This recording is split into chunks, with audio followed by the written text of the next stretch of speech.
नमस्कार, आप देख रहे हैं टाइम्स न्यूज और मैं हूं आपके साथ छवि। स्टेट बार काउंसिल के नए अध्यक्ष प्रेम सिंह भदौरिया ने शुक्रवार को इंदौर प्रेस क्लब में पत्रकारों से चर्चा में कहा कि अदालतों में मात्र 25 मामलों को भी सुने जाने के आदेश को वापस लेने के लिए काउंसिल ने चीफ जस्टिस से विनम्रता पूर्वक अपील की थी। चीफ जस्टिस से काउंसिल के सदस्यों को 2 बार संवाद के लिए बुलाया और आश्वस्त भी किया था कि इस मामले में विचार करेंगे, लेकिन उन्होंने वकीलों के साथ विश्वासघात किया। उनके आग्रह पर हम एक बार कार्य से विरत रहने का फैसला वापस भी ले चुके थे।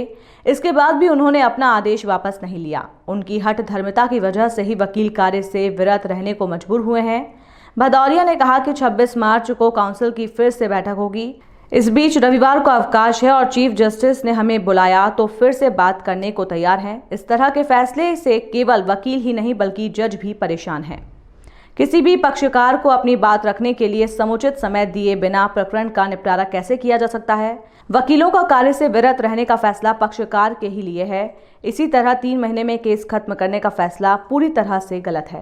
किंतु हमारी पीठ में उन्होंने छुड़ा होगा और आज दिनांक तक उन्होंने कोई भी कार्य प्रणाली का जो 3 महीने का राइडर जो लगाया था उसमें कोई संशोधन नहीं किया। हमने उनको फिर एक पत्र लिखा और हमने उनसे कहा कि 20 और 21 तारीख को हमने सारे लिखित में मौखिक रूप से आप सभी अपनी भावना से हमको अपनी कठिनाइयों से हमने आपको अवगत कराया। आप इस पर गंभीरता से विचार करें और हम 20 और 21 तारीख का आपको पुनः समय दे रहे हैं कि या आप अपनी जो स्कीम है उसको स्टे कर दें, 3 महीने के लिए स्टे कर दें, या इसको अभी निरस्त कर दें।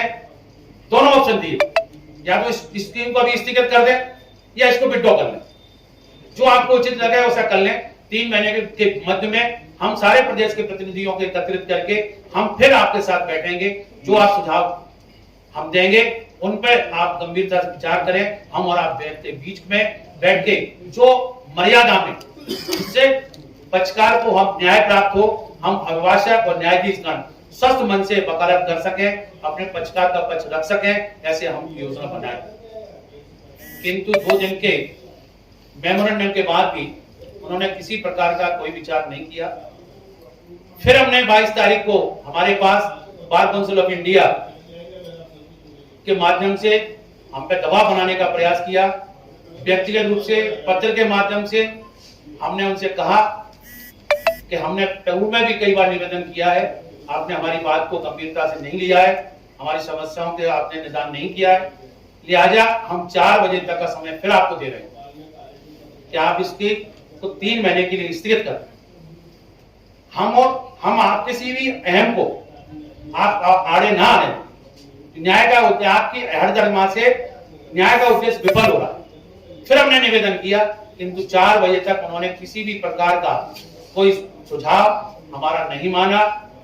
तब हमने 5 बजे आप सब लोगों के बीच में आकर 23, 24 और 25 3 दिन से कार्य से विरत होने का संकल्प लिया और हमने सभी लोगों को सूचित किया। 3 दिन का अभी हमने फिर समय दिया है कि हम 3 दिन में कार्य से विरत हैं। 26 तारीख को संडे है।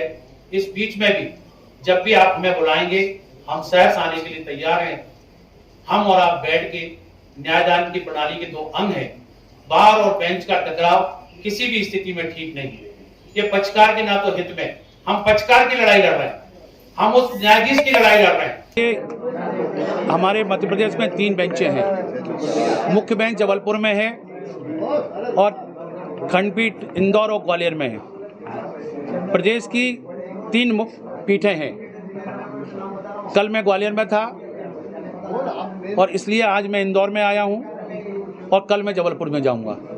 सभी अभिभाषक साथियों द्वारा जो अपने संगठन को मजबूत करते हुए एकता का परिचय दिया है और कार्य से विरत रहे हैं, उनको सबको साधुवाद देने और आप सब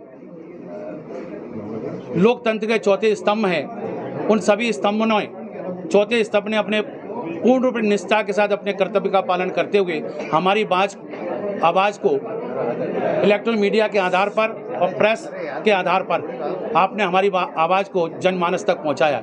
इसके लिए उन सभी को, आप सबको धन्यवाद देने के लिए मैं आज इंदौर में आया हूँ। लेकिन सर कहीं ना कहीं इस हड़ताल का असर जो है पक्षकारों को हो रहा है, आम जनता को हो रहा है। देखिए, पक्षकारों को जो प्रभाव हो रहा है, आप निश्चित रूप से मान लीजिए न्यायाधीश जब अवकाश पे जाता है उस दिन भी वो प्रभावित होता है, और कल इसका प्रभाव पक्षकारों पर विपरीत प्रभाव जो पड़ रहा है और न्यायाधीशों द्वारा किया जा रहा है, उसका मैं आपको उदाहरण देता हूँ। कल जो हाईकोर्ट में केसेस लगे थे, उनके हाईकोर्ट चाहता तो सोमवार को तारीख लगा सकता था, उन प्रकरणों की सुनवाई सोमवार को कर सकता था, मगर हाईकोर्ट ने जानबूझ के पक्षकार को न्याय समय पर न्याय न मिले, इसलिए 3 महीने की डेट दी गई। मुख्य मांग क्या है, कितने साल पुराने प्रकरणों को इन सूची में शामिल करना चाहिए? देखिए, पहले भी यूएल भट्ट साहब थे, उन्होंने यूनिट सिस्टम लागू किया था, उन्हें समय सीमा में निर्धारित नहीं किया था, मगर जजों पे को ये निर्धारित किया था कि आप यूनिट सिस्टम दिया था कि आप इतने प्रकरणों का निराकरण करेंगे, आपको यूनिट दिए जाएंगे, उतने यूनिट में जाना होगा।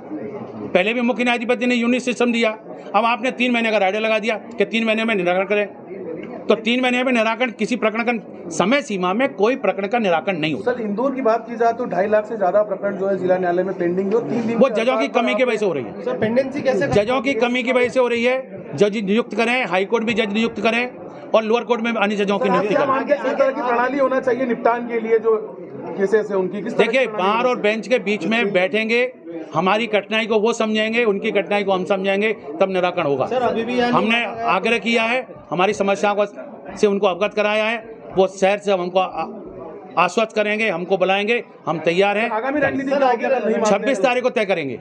टाइम न्यूज देखिए अब आपके मोबाइल और स्मार्ट टीवी पर लाइव प्ले स्टोर से डाउनलोड करें टाइम स्मार्ट टीवी ऐप।